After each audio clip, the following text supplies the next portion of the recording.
Welcome back to Brave Ideas. I'm your host, Caleb Parker. We're here at GCUC 50th edition in New York City all season long. If you've listened to this podcast before, you'll know that I'm fascinated by the future of office. Not just what office buildings look like, but how work itself is changing, the future of work. Because reality is that many offices were designed for a world built around predictability. Modern companies increasingly operate around flexibility, autonomy, and constant change. So what happens when these two realities collide? My guest today is a returning Brave Ideas guest, my friend Phil Kirschner. Phil is one of the most thoughtful voices in workspace strategy, employee experience, and the future of work.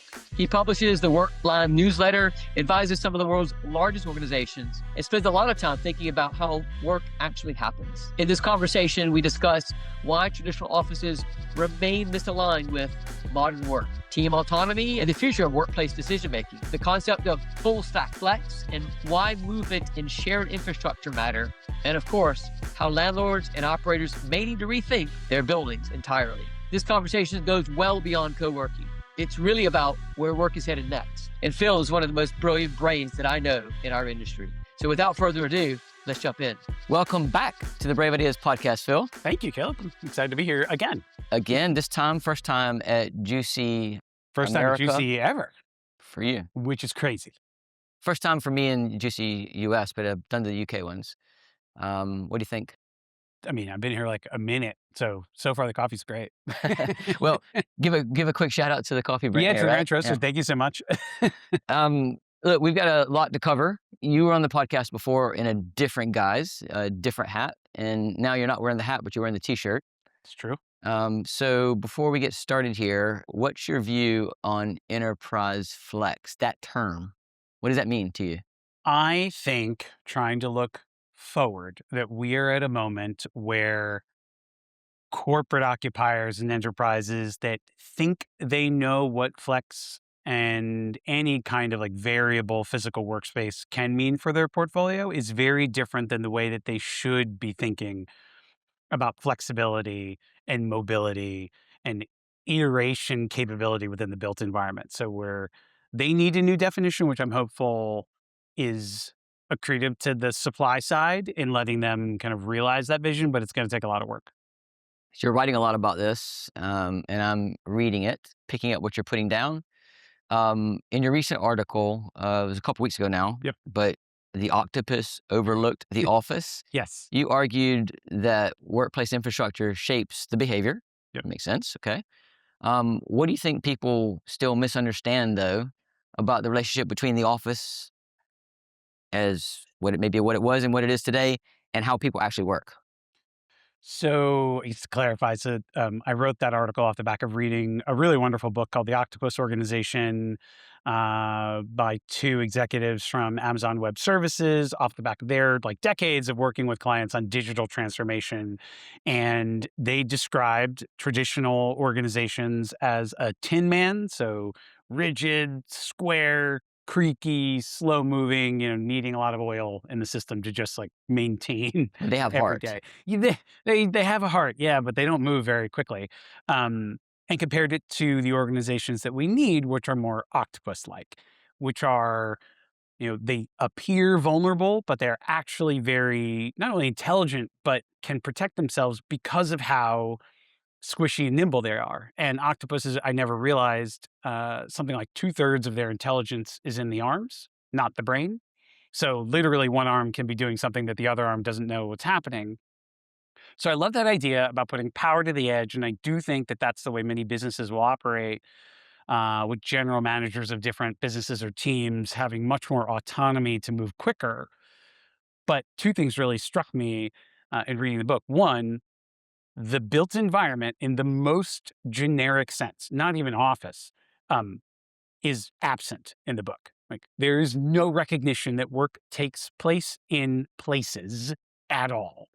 And I understand there's some political sensitivity there for Amazon, and these folks come from not just normal Amazon, but AWS specifically. They're digital leaders.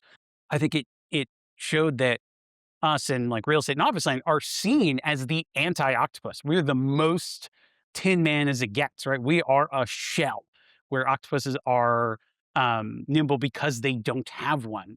So I think it shows this gap, right? Like if every modern leader or any modern organizational designer isn't even raising workplace as a concept, it shows that they're like moving past it. It's not serving how variable and iterative and unpredictable work is today, especially at the team level. It sounds to me like if I sum that up in one word, it's decentralization. Yes, decentralization and uh, unpredictability and the need to iterate. Are you expecting then that most large companies, if they become decentralized, is that going to have a significant impact on as leases come up in the future on how they think about renewing? And we had conversations yesterday about retention and landlords understanding the data to get ahead of what the client needs, what the tenant needs. If the if the company is becoming decentralized and each individual user is empowered to make decisions, what does that do for landlord services? It's not that the company has to become decentralized. It's that power and autonomy will go to the team. And if you go to an HR oriented conference, let's say, you'll hear a lot about skills based resourcing, skills based projects where even if I'm a full time employee of, XYZ Inc., instead of having one boss and doing one job for one person all the time, technology will make it more common that I might be gigging around internally, right? So it's not a decentralized company. I still work for them, but who I'm serving on a day to day basis may change, which again will change my preference for where I want to be. I probably say more than anything else that we in a post COVID world need to have clearer, more authentic, and narrower bands of purpose for an office. If I'm a large occupier and I want to have a headquarters with 100,000 square feet, it can't just be because I have X hundreds of employees who happen to live in this city. It has to be to serve the people in the company in a very specific way. So I think those spaces will get smaller, and I think people will move through them faster. And I think they will demand to have access to a wider network of places outside of that core. And all of it is going to require a level of data to let the teams know, are the choices that you're making on a day to day basis helpful for you and for the company? So we're obviously at a co-working conference, and flex and co-working is eating up a lot of traditional real estate. Maybe some landlords aren't embracing it, but they will. But this has a lot to do with what you're just talking about, because we put the customer at the center of the universe. We have to understand what the customer needs to serve them. But read that headline right there. So I've just been handed a cell phone. This is a fun way of podcast with a prop motor article with a headline says most offices are still designed for heads down work. That's why people are showing. That's not why people are showing up anymore. And so this came out today, I see. which I think personally I think is about 6 months old, probably maybe 12. Maybe 10 years. Possibly. I don't know. Prop moto is considered mainstream, but if the media is starting to pick up on this a little bit late, but is it right to say that it's actually really late when it comes to implementing changes within workplace at the corporate real estate or the landlord side? I hate articles like this because they feel very much like articles I've seen 5 years ago, 10 years ago, 15 years ago, which are all tracking around the fact that if you build a big box of space that is trying to do all things for all people all the time, it will fail at most of them, most of the time, for most of the people. If the wind is blowing in a certain way in its focus or its meetings, making something that is generically supporting a large group is nearly impossible to succeed. Saying nothing of, did you get your head count right? AI is radically reshaping the nature of the work that we are doing, who we're doing it with, what's truly human. And again, brings me back to a conviction that if you build a space that is excellent for focused heads down work, whether that's software development or just creativity and media, awesome. Tell me where those places are. Give me access to them. But that doesn't mean I want to be in the same place all the time. And whether it's within one occupier's tenancy that you also have other zones that are for other things, or within a building supported by a flex provider or modular suites or, landlord amenities. It's the movement that we have to encourage by the people, because decades of trying to constantly redesign and renovate the space around the human who doesn't want to move has failed. And unfortunately, we are culturally still not used to being moved around in the work environment. People who come from flex, I think, do it naturally, but most of corporate tenants don't think about the power and like octopus like capability of being able to say, right, this space, this neighborhood, this building, this zone is no longer fit for our current purpose. We'll just go to a better one, and it's not a big deal. I like your titles when you write these articles because it's always like clickbaity. Yeah, I just want to read the article because of the title. Thank you. And one of them, and you make them really punny, like you combine the word pun and fun. Anyway, um, but one of them was titled "The Doctor Will Share You Now," Yep. which is provocative, I suppose. But if traditional offices, back to what you're describing here, are largely designed around predictability, this hierarchy structure, and non-dynamic ways of working. But obviously that's changed now. But what changes though when space becomes designed around shared infrastructure? I think anyone in coworking and flex knows this, again, sort of intuitively. We humans like community oriented spaces where somebody knows your name and there's a hospitality element and you are making a kind of retail oriented decision for why to come. It's very different. And this was certainly the experience when I was at WeWork, even having to educate the community managers at the time and say, why is that group grumpy? Like everyone else around here loves this. And say, well, what you don't know is that group was relocated from somewhere else. Maybe it was uptown to downtown. Their commute has changed, or I think they were downsized, but somebody did it to them as opposed to them making a choice as a group. Like when a small company moves into a flex provider, right? Like the CEO was probably on the tour. They shook hands with the community manager. They decided they liked the coffee. They all like opted in. And that article was about a medical university in Colorado that had like a 200 or 300 office shortage for physicians and for professors who were entitled to private offices. But instead of spending tens of millions of dollars to build a new building to fit all those people, they created kind of a co-working like community environment that was totally opt-in.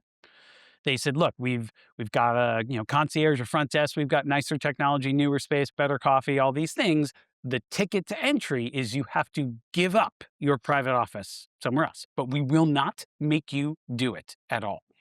But they found very quickly that they were oversubscribed. Everybody who came by said this is a better experience. They chose to go, which makes the community more positive. And that's the real break, is we're not giving corporate teams the ability to make their own decision. Maybe the last thing I'll say on that, when I was at WeWork, there were more than one case where cool kid teams from not cool kid companies, big banks, professional services, insurance, were trying to leave the headquarters, like actively coming to we were like, we're ready. Us 50 out of 5,000 people, we want to move because this place we're stuck in is no good. We can't hire the talent that we want. But then, of course, the mothership wouldn't let them. The demand is there if you give the team the power. I was interviewing Michelle Schneider, who was at the time the VP of Workplace for Salesforce. So yeah, Several seasons ago. And towards the end, I said to her, well, Salesforce supports SMEs. I mean, obviously enterprise as well, but Salesforce supports a lot of SMEs because they had these Ohana floors at Salesforce where it's like great for the community. Employees could bring people in to them and this and that. Yeah, It's like a one shared almost right above common us. area. Yeah. And I said, what if you turn this Ohana concept into a co-working space and, monetized getting closer to your customer? And she's like, good idea. Never happened. What do you think about that? I mean, there's been other signals. Right? Amazon did, I won't remember what they called it, but back to AWS. They, for a while, had a program where they were setting up almost like Capital One Cafe kind of spaces where like, yeah, if you're an AWS customer, you can come here and work. I think you have to be a corporate customer. You can come here and work, but also we have Genius Bar kind of experts who are here all the time to get into it with you. If you're really trying to solve a problem, like come hang out. There's something so welcoming about being hosted. We like that. Come hang out with me. Be surrounded by this brand.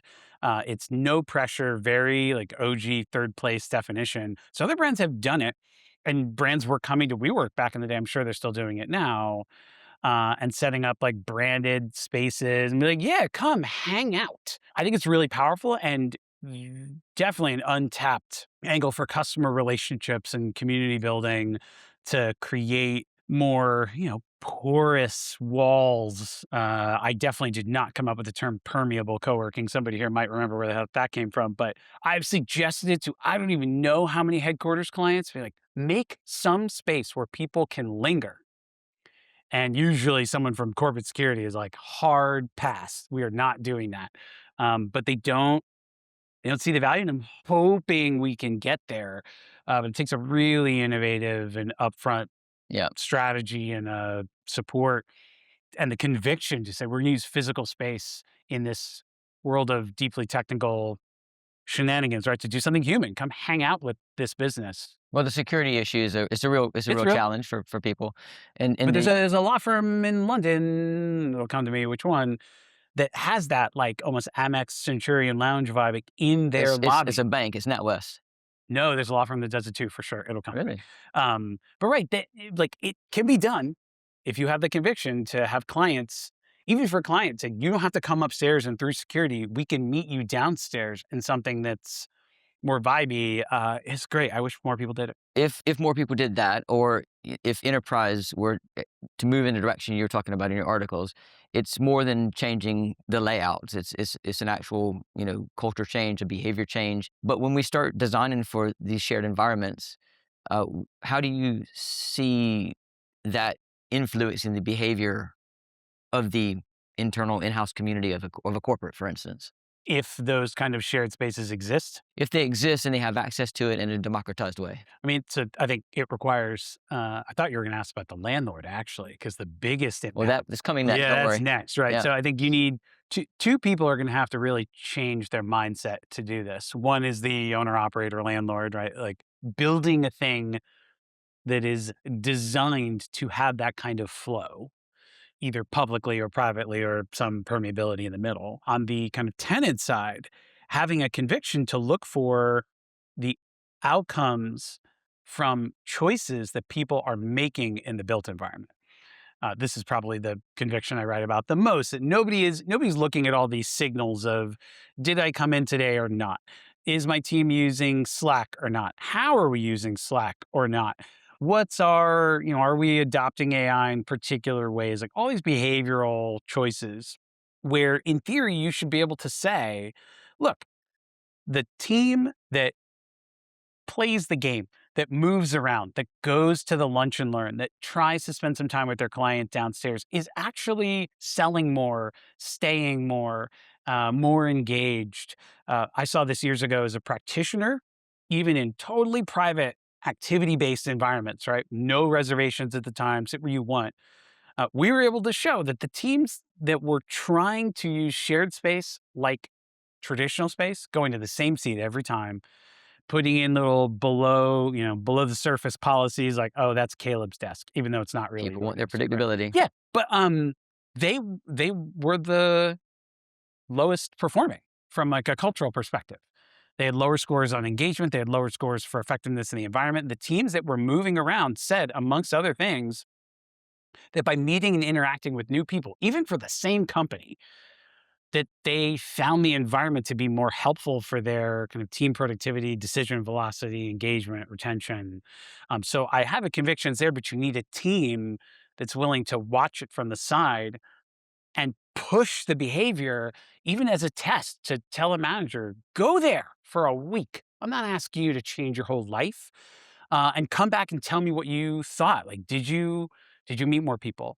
Were your people more excited to come in? Were you trying all the technologies? And just try to break this static association with space with an idea of testing and learning and finding a better outcome. I know you're not a psychologist, but is that a psychological thing that like the synapses are firing off because you're interacting with new people and getting stimulated in some way that makes you have energy? I hope so. Plus, there's loads of research. Forget the synapse firing, but the bonding capital versus bridging capital dynamic. If you've ever read Bowling Alone, it's made famous by that book. I wrote about this recently off the back of reading the economic impact report from Tulsa Remote, because the program where they had paid people to move to Tulsa who were remote workers, that got them there.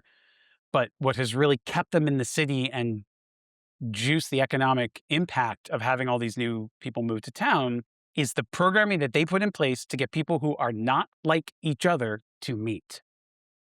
And there's loads of studies about people across like socioeconomic lines, or children in particular of people in lower socioeconomic circumstance who are put into programs that put them around kids of higher socioeconomic circumstance, end up having better outcomes. I will not do the research justice, but there are innovation benefits objectively to meeting people who are not like you, bumping and nudging with ideas that are not like yours, in particular in a corporate context. So I think a lot of companies were looking at WeWork and other flex providers at the time to support their, accelerator, innovator, incubator, innovation hub, the blending of ideas. And it's great. But as soon as the one person who felt really passionate about that leaves, I think it's the kind of idea where the body rejects the organ. As soon as you need one passionate leader to do that stuff, they go, the company has not been actually changed enough to sustain it. You've got mercenaries and missionaries out there, right? Totally. But what you're describing is summing up the co-working world and the impact that we can have as we grow bigger and bigger in office real estate. More people become more excited to be in a place that they feel like they belong. Yeah, I think the world can become a better place that way. Hey, everybody. I'm breaking into the podcast. My name is Liz Elam. I'm the founder of Juicy. And I wanted to break in and let you know that there's other ways to be connected to Juicy. So you can join Juicy membership if you go to juicy.co, which is gcuc.co.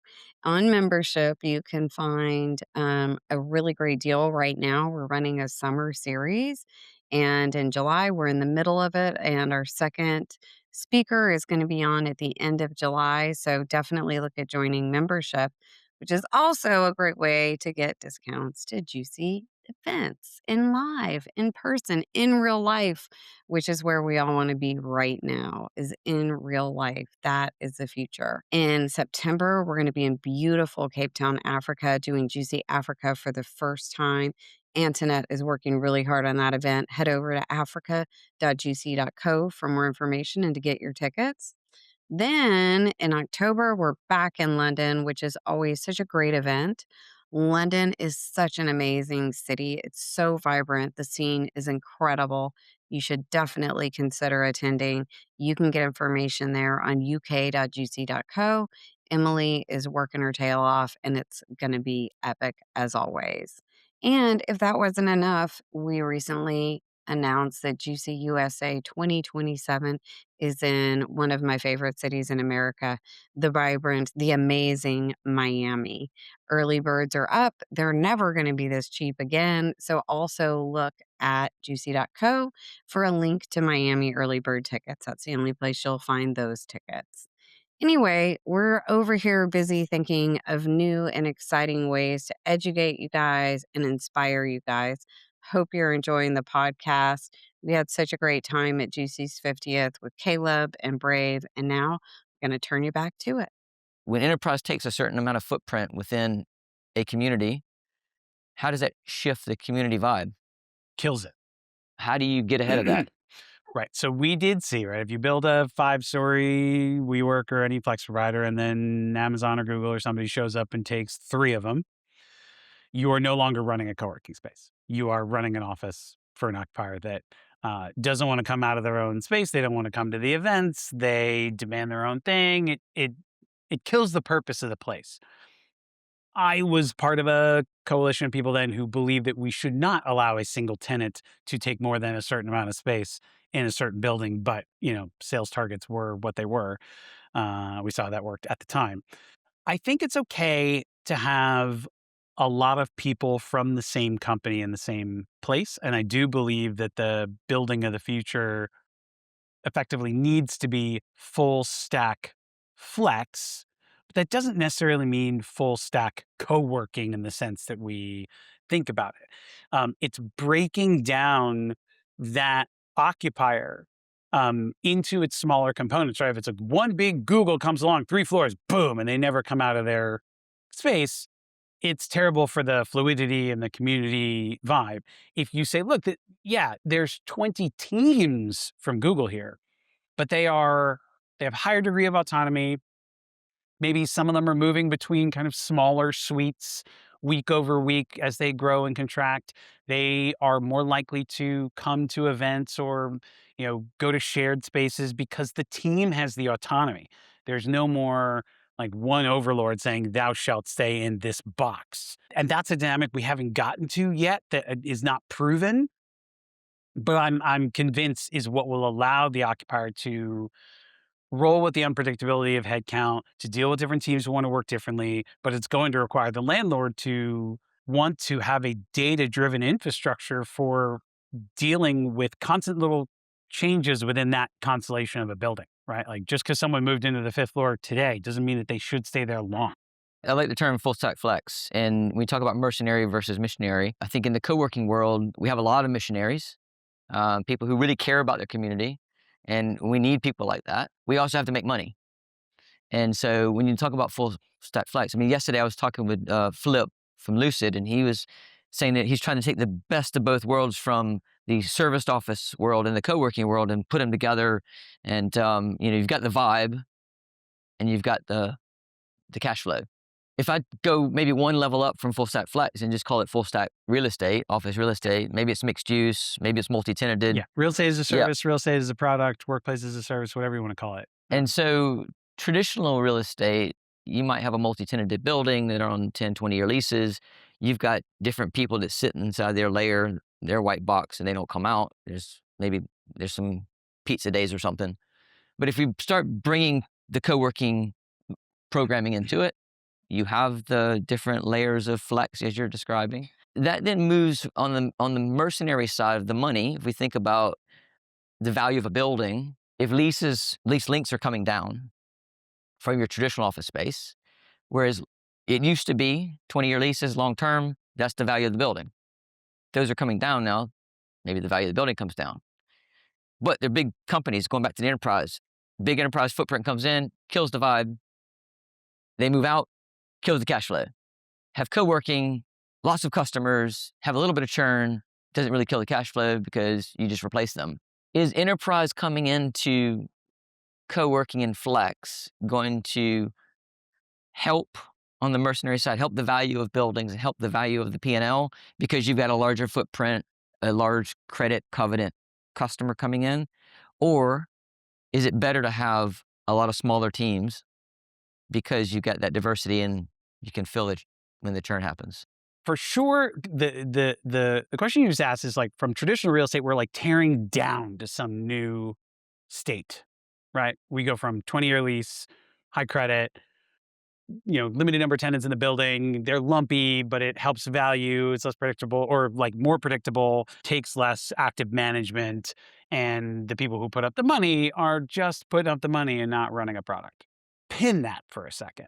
The world of work is changing radically, right?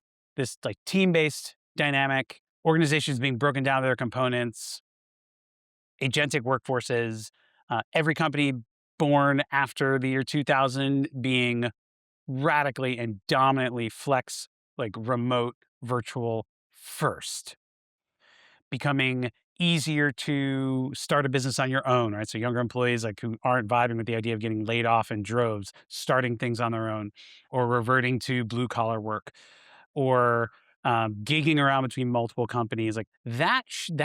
Those tectonic shifts are happening. It's what's talked about at every conference that is not a real estate conference, where real estate is not present or mentioned or like an afterthought. So maybe it's a little bit of an optimism. Like this variability is happening. We're looking for purposeful, product-based responsive options for where smaller, more variable, unpredictable teams need to gather for very targeted reasons. It is not something we ever could have comprehended on our own because we just can't do it cognitively. There's too much indecision or too many decisions we have to make. I go to this office every Monday at 11 o'clock. I go to conference room A. I have my weekly one-on-one with Caleb. We like that. But AI will be able to make hybrid and distributed and kind of city-based campus mobility suck less than it does right now. We're not that far, I don't think, from, oh, Caleb's here. I didn't know he was in from London. I'd love to meet him for lunch, but I've got that call from 10 to 11:30 right before lunch. And like some autonomous vehicle will show up, be like, I'll be your moving Zoom room for 90 minutes to get you to lunch while you're in it. Like, the technology is there. So if all that is true, it seems to be a little bit of fool's errand, maybe it's trillions of dollar fool's errand to try to work out the math from the top down. Like, we're going to have to turn what we think of as corporate office into something that can absorb that variability, require corporate real estate teams who are equally used to, like, I take something for 20 years, I do this big project, I get to cut the ribbon and it's so sexy and I make all my photos and my architect loves me, into being more of a chief places officer that is constantly dealing with puts and takes and conviction of your team should be working in this place in this way today. And yeah, that's not my place. It's someone else's, but it's better for you. We have to get there because all of history has so far shown that the way we're trying to deal with office, when companies are not in the business of real estate, trying to design and build and operate their own, like, isn't working. They don't go to Workday and say, I want to make my own HRIS, but they will go to, the largest landlords in the world, be like, no, I know what should be in the building, not you, which I think is preposterous. So I know it's not a direct answer to the question, but we have to do it. And it's going to require a different level of trust across those lines, like landlord to tenant, corporate real estate team to the individual employees, brands within the same building, or will demand it with a completely different level of outcome orientation for the choices that we're making in the built environment. That is very well said, and it doesn't answer the question, but it's okay. Because I think what it does is it leaves the opportunity to pose the question to everybody listening to think about. As Flex eats office real estate, as leases come down, and you have more diversification of the customer mix, that means that diversification allows, in trading history, more predictability. So the valuation model has to change in office real estate. Right. And the question is if we then see enterprise coming in and taking up a big footprint, does that shift?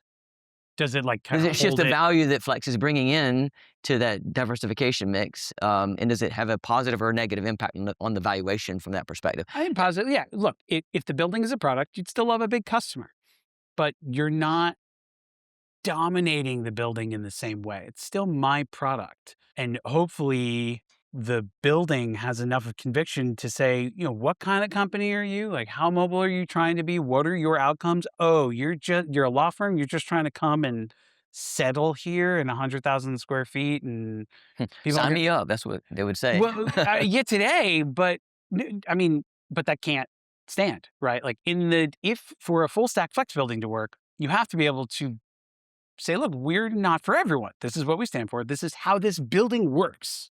This is the data we want from you. This is the data we give back to you. These are the choices. The building makes some choices for you.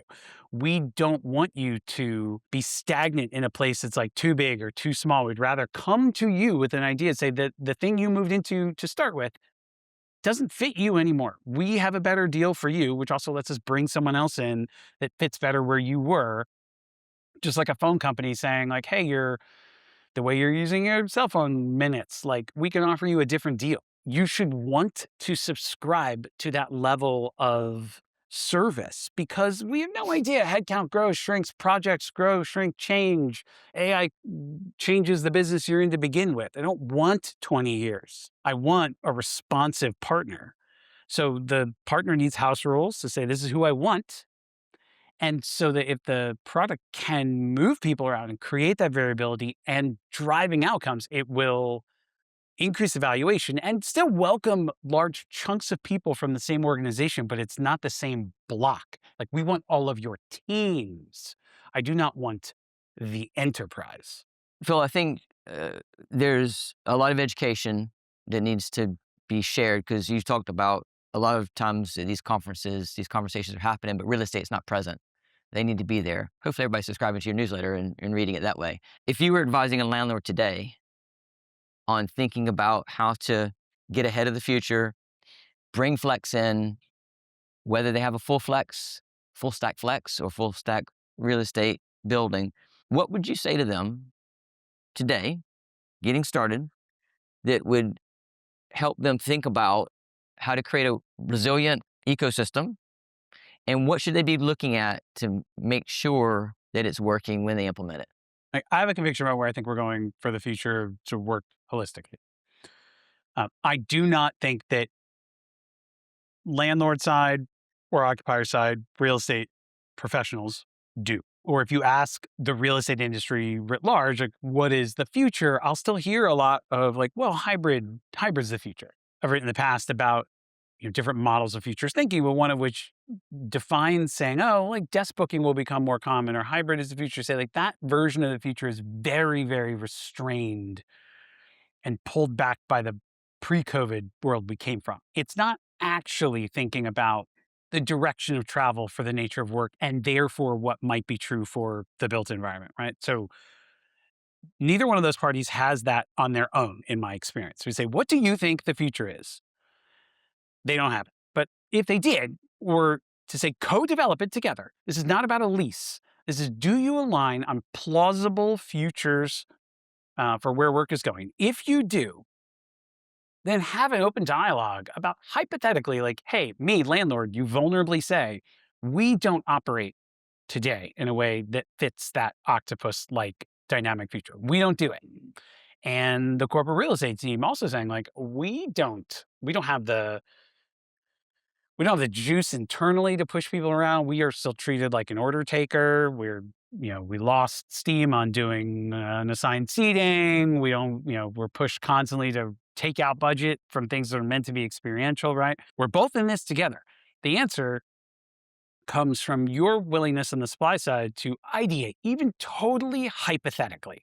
If money were no object and you could build me something new, what would you do? And same thing on the occupier side, possibly even introducing a group that's willing to have the conversation. Not your most stagnant users, but it's the same way that like a Dropbox or Atlassian, the more like remote and virtual first companies, if you read any of their research, it's all come from just like playbooks and trying things. I'll go to one group, be like, hey, we're exploring a new way of having meetings. Like, everybody hates meetings. Meetings are terrible. You seem pretty cool. Would you let us tell you how to have your meetings for just like a week or two? That's it. Then we're going to ask you some questions, right? It's just test, learn, user-centric feedback.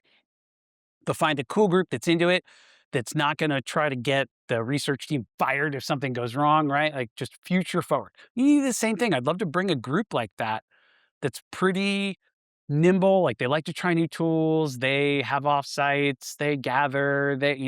Bring them in. Like, hypothetically, if starting on May 1st, we were to put you in a totally future forward, movable building where every day your phone dinged and said, go to the blue zone, go to the red zone.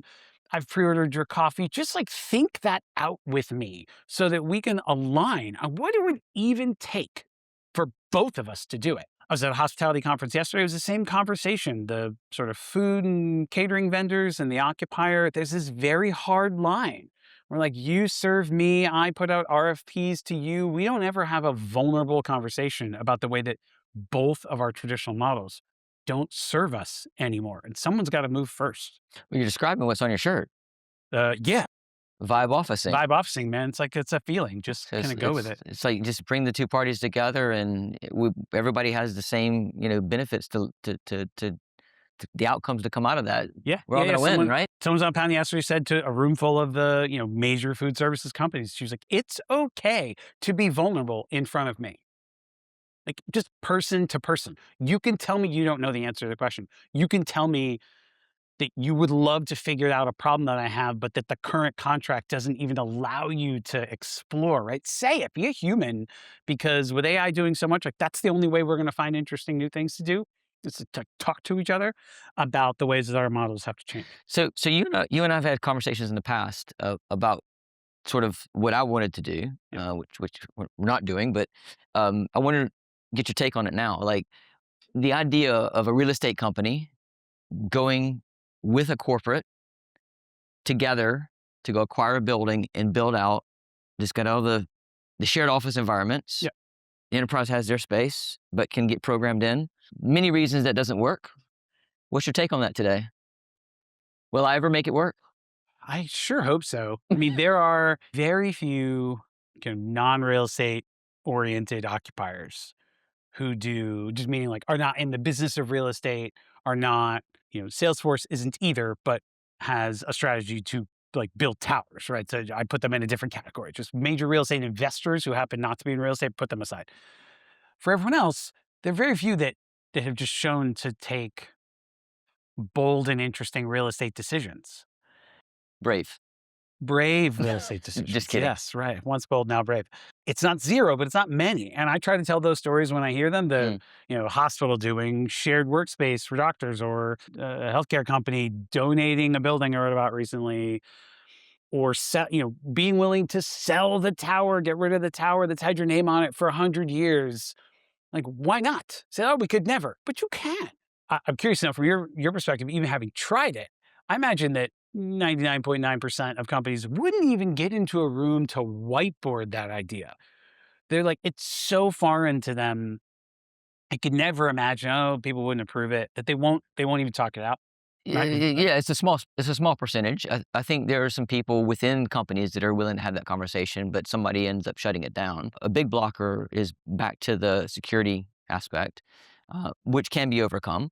Then it's about controlling the experience for the employees and the clients of that company, having a different arrival experience for somebody else, and there's those kind of conversations to be had. But I think it goes back to what you were saying about the vibe officing, getting the real estate party and the client together in a whiteboarding session and vibe officing. I'm a big believer in needing to spend more time in defining change.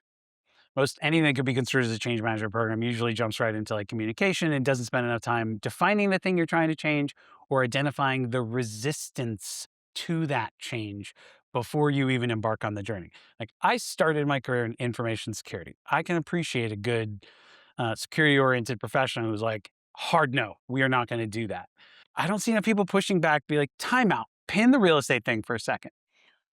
Do you think our employees are like either not safe in this world, or what is the risk that you're actually using to invoke like that you can't do that?